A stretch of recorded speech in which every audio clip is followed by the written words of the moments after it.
Bienvenue sur Agora. Après avoir passé plusieurs années à tenter de comprendre l'univers, les scientifiques ont finalement pu en appréhender certains phénomènes qu'ils arrivent à expliquer de façon rationnelle. Cependant, l'un des plus grands mystères de notre univers demeure une grosse énigme pour les astronomes. Grâce au progrès technologique, la NASA a pu enfin voir ce qu'il y a à l'intérieur d'un trou noir. Regardez jusqu'à la fin pour découvrir de quoi il s'agit. Les trous noirs. Les objets les plus sombres de l'univers. Les trous noirs sont des régions de l'espace où l'attraction gravitationnelle est si forte que rien, même pas la lumière, ne peut s'en échapper. Au lieu d'être un espace vide, les trous noirs sont remplis de matière qui sont comprimées dans un espace minuscule. Pour la petite histoire, c'est le physicien Karl Schwarzschild qui a découvert accidentellement les trous noirs en 1916 alors qu'il cherchait une solution particulière à la théorie générale de la relativité d'Einstein. Il essayait de trouver la solution à l'attraction gravitationnelle d'une boule de matière unique, solitaire et symétrique comme le soleil au centre de notre système solaire. Mais cette solution présentait une particularité. La théorie se comportait étrangement comme un rayon spécifique, connu aujourd'hui sous le nom de rayon de Schwarzschild. On a compris plus tard pourquoi ce rayon était si particulier. Si vous comprimez la masse d'un objet dans un espace plus petit que ce rayon, sa force gravitationnelle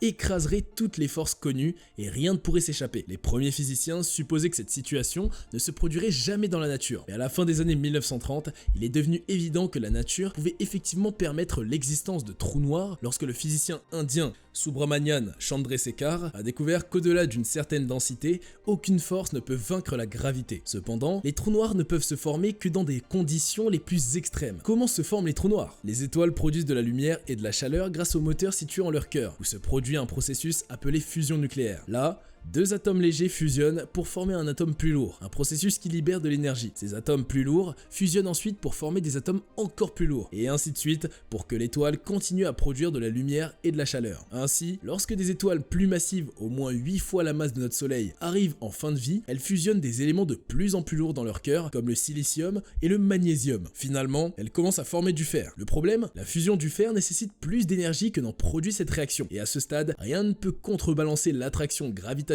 de la masse de l'étoile. Et donc, la grosse étoile s'effondre sur elle-même. Avec tout ce poids gravitationnel écrasant, le cœur de l'étoile est comprimé au-delà du rayon de Schwarzschild et un trou noir se forme alors. Comme aucune force connue ne peut arrêter l'effondrement, une fois que la matière forme un trou noir, elle continue à se comprimer jusqu'à devenir une singularité, un point de densité infini. Autour de cette singularité se trouve l'horizon des événements, la frontière sphérique invisible qui marque l'entrée du trou noir. Une fois que quelque chose a franchi l'horizon des événements, il ne peut jamais en sortir. Pour s'échapper, il faudrait voyager plus vite que la vitesse de la lumière, et comme rien ne peut voyager plus vite que la vitesse de la lumière, le repas du trou noir est condamné. Les trous noirs supermassifs, qui représentent des millions de fois la masse du Soleil, se forment sur des centaines de millions d'années en se nourrissant de la matière qui les entoure et en fusionnant avec d'autres trous noirs. Dans la fusion, deux ou plusieurs particules entrent en collision pour former un produit plus massif. Le deutérium et le tritium se combinent pour former de l'hélium avec l'émission d'un neutron. C'est ainsi que les étoiles produisent leur énergie. Que se passe-t-il à l'intérieur d'un trou noir? Les trous noirs sont tout sauf un espace vide. À l'intérieur, on trouverait des tonnes de masse écrasées en un point infiniment petit. L'attraction gravitationnelle de cette singularité entraîne inévitablement toute masse vers elle. Quelle que soit la direction dans laquelle vous vous trouvez ou l'intensité de votre résistance, vous êtes assuré d'atteindre la singularité en un temps limité, comme l'explique le JILA, une institut conjointe de l'Université du Colorado à Boulder et du National Institute of Standards and Technology. Les physiciens ne savent pas plus sur ce qui se passe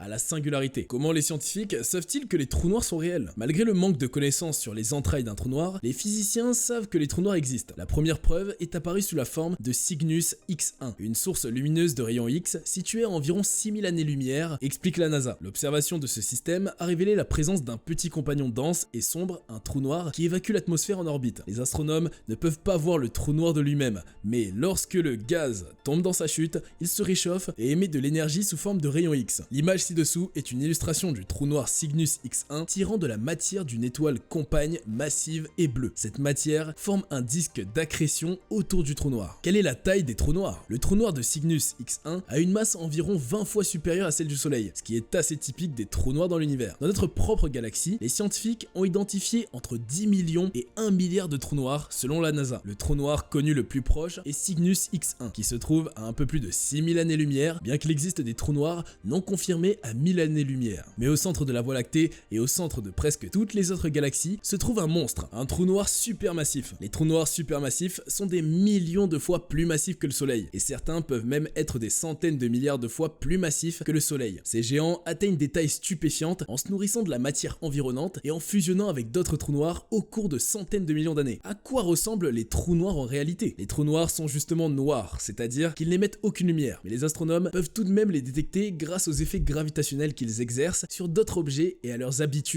alimentaires désordonnées. Pour certains trous noirs, principalement les supermassifs, les astronomes peuvent les voir grâce aux quasars qu'ils produisent. Les quasars sont des sources intensément lumineuses d'émissions radio. Lorsque la matière tombe sur un trou noir, elle se comprime et se réchauffe dans une version améliorée de Cygnus X1. Le disque de matière qui entoure le trou noir peut briller plus fort que toute la galaxie qui l'abrite et est capable de lancer des jets de particules surchauffées à une vitesse proche de celle de la lumière sur des dizaines de milliers d'années-lumière selon la NASA. Une autre façon de voir les trous noirs est de les voir fusionner. Lorsque deux trous noirs entrent en collision, ils émettent des ondulations dans l'espace-temps appelées ondes gravitationnelles. Ces ondes sont incroyablement faibles, mais des instruments sensibles sur Terre sont capables de les détecter. À ce jour, les astronomes ont identifié 50 événements de fusion de trous noirs. La seule véritable image d'un trou noir jamais créé est apparue en 2019 lorsque des astronomes ont utilisé le télescope Event Horizon, un réseau d'antennes paraboliques couvrant la Terre entière pour prendre une image de ce disque éclairé de matière tourbillonnant autour d'un trou noir appelé M87. Pesant 3 milliards de fois le poids du Soleil et situé dans une galaxie à plus de 50 millions d'années-lumière, M87 ressemblait à un beignet orange déformé sur cette image. Comme il est impossible de prendre une photo du trou noir lui-même car aucune lumière ne peut s'en échapper, les astronomes ont vu son ombre, c'est-à-dire le trou dans la matière lumineuse qui l'entoure. Plus tôt, en 2017, les astronomes ont révélé la présence d'un énorme trou noir au centre de notre galaxie. Voici la première image de Sagittarius A ou SGR-A en abrégé, le trou noir supermassif situé au centre de notre galaxie. C'est la première preuve visuelle directe de la présence de ce trou noir. Elle a été capturée par l'Event Horizon Telescope, EHT, un réseau qui a relié 8 observatoires radio existants sur la planète pour former un seul télescope virtuel de la taille de la Terre. Le télescope porte le nom de l'horizon des événements, la limite du trou noir au-delà de laquelle aucune lumière ne peut s'échapper. Bien que nous ne puissions pas voir l'horizon des événements lui-même, car il ne peut pas émettre de la lumière, le gaz incandescent qui orbite autour du trou noir révèle une signature révélatrice. Une région centrale, sombre, appelée ombre, entourée d'une structure annulaire brillante. La nouvelle vue capture la lumière pliée par la puissante gravité du trou noir, qui est 4 millions de fois plus massif que notre Soleil. L'image du trou noir SGR-A est une moyenne des différentes images que la collaboration EHT a extraites de ses observations de 2017. La collaboration du télescope Event Horizon EHT a créé une image unique, image du haut du trou noir supermassif au centre de notre galaxie en combinant des images extraites des observations de l'EHT. L'image principale a été produite en faisant la moyenne de milliers d'images créées à l'aide de différentes méthodes de calcul qui correspondent toutes précisément aux données EHT. Cette image moyenne retient les caractéristiques les plus fréquemment observées dans les différentes images et supprime les caractéristiques qui apparaissent peu fréquemment. Où mènent les trous noirs? La réponse à cette question est toute simple. Comme l'explique le professeur Richard Massey, en tant que chercheur de la Royal Society à l'Institute for Computational Cosmology de l'Université de Durham, Richard Massey est pleinement conscient que les mystères des trous noirs sont profonds. Tomber à travers un horizon des événements, c'est littéralement passer au-delà du voile. Une fois que quelqu'un est passé devant, elle ne pourrait jamais envoyer de message en retour, a-t-il déclaré. Il serait mis en pièces par l'énorme gravité, donc je doute que quelqu'un tombant à travers puisse arriver quelque part. Si cette réponse vous semble décevante et douloureuse, il faut s'y attendre. Depuis que l'on considère que la théorie générale de la relativité d'Albert Einstein a prédit les trous noirs en reliant l'espace-temps à l'action de la gravité, on sait que les trous noirs résultent de la mort d'une étoile massive qui laisse derrière elle un noyau résiduel petit et dense. En supposant que ce noyau ait une masse supérieure à environ 3 fois celle du Soleil, la gravité serait si forte qu'elle s'effondrerait sur lui-même en un point unique ou singularité qui serait le noyau infiniment dense du trou noir. Au fil des ans, les scientifiques ont étudié la possibilité que les trous noirs puissent être des vortex vers d'autres galaxies. Ils pourraient même être, comme certains l'ont suggéré, un chemin vers un autre univers. Mais le problème est que nous ne pouvons pas nous approcher pour voir par nous-mêmes. Nous ne pouvons même pas prendre de photos de ce qui se passe à l'intérieur d'un trou noir si la lumière ne peut pas échapper à son immense gravité. Rien ne peut être saisi par un appareil photo. En l'état actuel des choses, la théorie suggère que tout ce qui se dépasse l'horizon des événements est simplement ajouté au trou noir noir, et de plus, comme le temps se déforme à proximité de cette limite, cela semble se produire incroyablement lentement, de sorte que les réponses ne seront pas données rapidement. Je pense que l'histoire standard est qu'il mène à la fin du temps, a déclaré Douglas Finkbeiner, professeur d'astronomie et de physique à l'université de Harvard. Un observateur éloigné ne verra pas son ami astronaute tomber dans le trou noir. Il verra simplement son ami devenir de plus en plus rouge à mesure qu'il s'approche de l'horizon des événements en raison du décalage gravitationnel vers le rouge. Mais l'ami tombe directement dedans, dans un endroit au-delà de l'éternité. Quoi que cela veut dire, peut-être qu'un trou noir mène à un trou blanc. Si les trous noirs mènent effectivement à une autre partie d'une galaxie ou à un autre univers, il faudrait qu'il y ait quelque chose d'opposé de l'autre côté. Serait-ce un trou blanc? Une théorie avancée par le cosmologiste russe Igor Novikov en 1964. Novikov a proposé qu'un trou noir soit lié à un trou blanc qui existe dans le passé. Contrairement à un trou blanc permet à la lumière et à la matière de sortir, mais ne permet pas à la lumière et à la matière d'entrer. Les scientifiques ont continué à explorer le lien potentiel entre les trous noirs et les trous blancs. Dans leur étude de 2014, publiée dans la revue Physical Review D, les physiciens Carlo Rovelli et Al M. Haggard ont affirmé qu'il existe un métrique classique satisfaisant les équations d'Einstein en dehors d'une région d'espace-temps finie où la matière s'effondre dans un trou noir, puis émerge d'un trou blanc. En d'autres termes, toute la matière que les trous noirs ont avalée pourrait être recrachée et les trous noirs pourraient devenir des trous blancs lorsqu'ils meurent. Loin de détruire les informations qu'il absorbe, l'effondrement d'un trou noir serait stoppé. Au contraire, il connaîtrait un rebond quantique, permettant à l'information de s'échapper. Si tel était le cas, cela éclairerait une proposition de l'ancien cosmologiste et physicien théorique de l'université de Cambridge, Stephen Hawking, qui, dans les années 1970, a étudié la possibilité que les trous noirs émettent des particules et des rayonnements, de la chaleur thermique, en raison de fluctuations quantiques. Hawking a dit qu'un trou noir n'est pas éternel. Hawking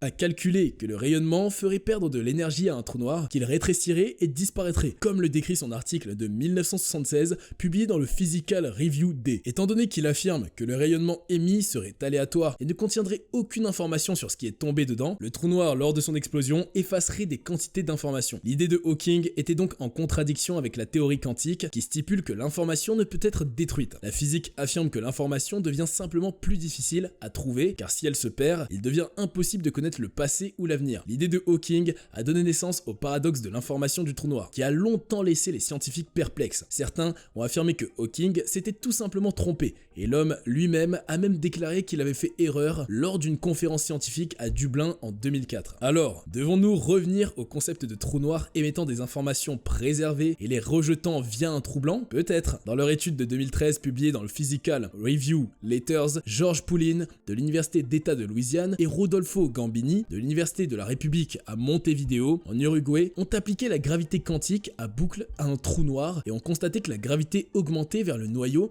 mais diminuait et rejetait ce qui entrait dans une autre région de l'univers. Les résultats ont donné du crédit à l'idée que les trous noirs servent de portail. Dans cette étude, la singularité n'existe pas et ne forme donc pas une barrière impénétrable qui finit par écraser tout ce qu'elle rencontre. Cela signifie également que l'information ne disparaît pas. Et si vous tombiez dans un trou noir? De loin, les trous noirs se comportent comme n'importe quel autre objet massif de l'univers. En fait, si l'on remplaçait le soleil par un trou noir de masse solaire, l'orbite de la Terre resterait totalement inchangée. Par contre, toutes les plantes mourraient. Mais c'est un autre problème. En outre, à proximité d'un trou noir, les forces gravitationnelles sont si fortes que vous seriez transformé de la tête aux pieds en une longue et fine bande de particules avant même d'atteindre l'horizon des événements, un sort terrible pittoresquement appelé spaghettification. Le trou noir inhabitable qui en résulterait exercerait une attraction gravitationnelle si puissante que même la lumière ne pourrait l'éviter. Ainsi, si vous vous trouvez à l'horizon des événements, le point où la lumière et la matière ne peuvent que passer vers l'intérieur, comme l'a proposé l'astronome allemand Karl Schwarzschild, il n'y a pas d'échappatoire possible. Selon Richard Massé, les forces de marée réduiraient votre corps en brins d'atomes, d'où la spaghettification, comme on l'appelle,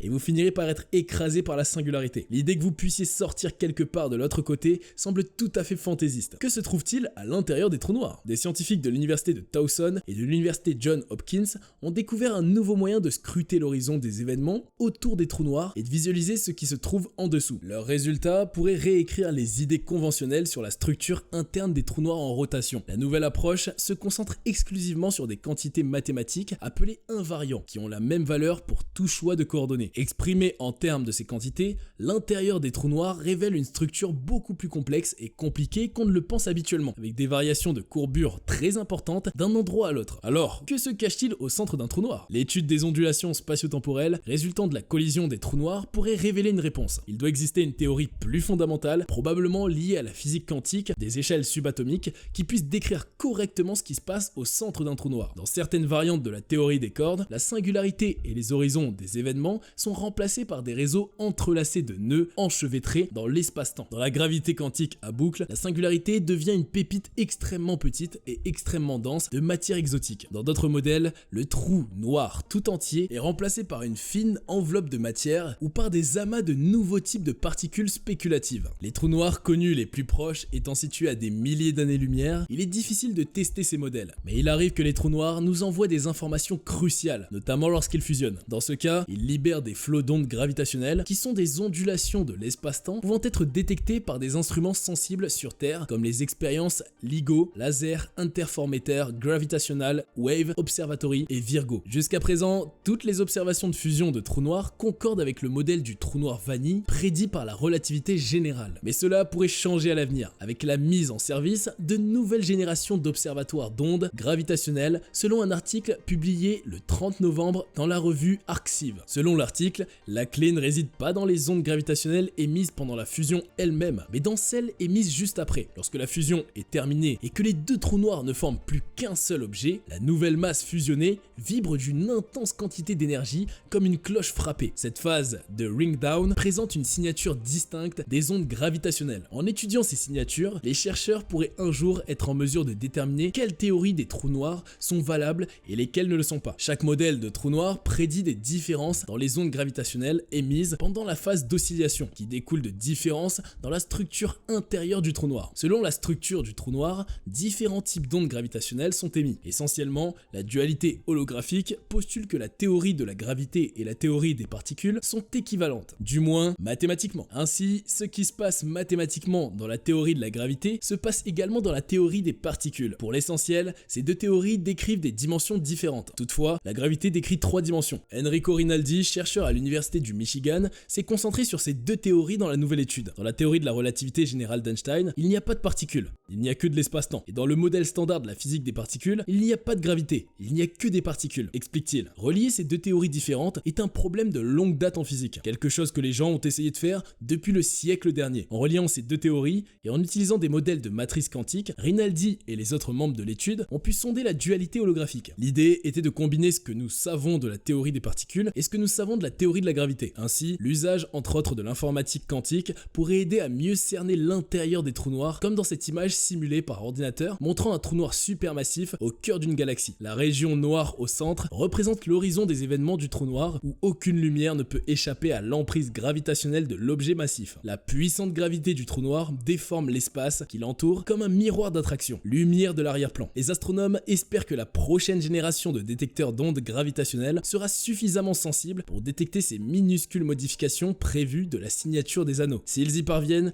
ils modifieront radicalement notre conception des trous noirs et nous permettront de progresser dans l'élucidation de leur profond mystère. Le mot de fin. Les trous noirs comptent parmi les objets les plus énigmatiques de l'univers. Cela est dû en partie au fait que les équations de la relativité générale que nous utilisons pour les comprendre s'effondrent lors de l'étude des centres ultra denses des trous noirs. Cependant, les astronomes pourraient un jour surmonter ce défi en utilisant les ondes gravitationnelles pour voir à l'intérieur des trous noirs en fusion et apprendre de quoi ils sont réellement faits. Au risque de décevoir plus d'un, ce n'est pas demain que les mystères des trous noirs nous seront dévoilés. Il faudra attendre encore longtemps, mais toujours est-il que les progrès technologiques significatifs qui s'observent permettront de repousser les limites du possible et l'impossible sera vite rayé du vocabulaire des scientifiques. On arrive à la fin de cet épisode. Merci d'être resté jusqu'à la fin et si vous avez aimé la vidéo, n'oubliez pas de la liker, de la partager et si vous êtes nouveau sur la chaîne, activez la cloche de notification pour ne pas rater nos prochaines publications. A très bientôt pour un palpitant décryptage de l'actualité scientifique sur Agora.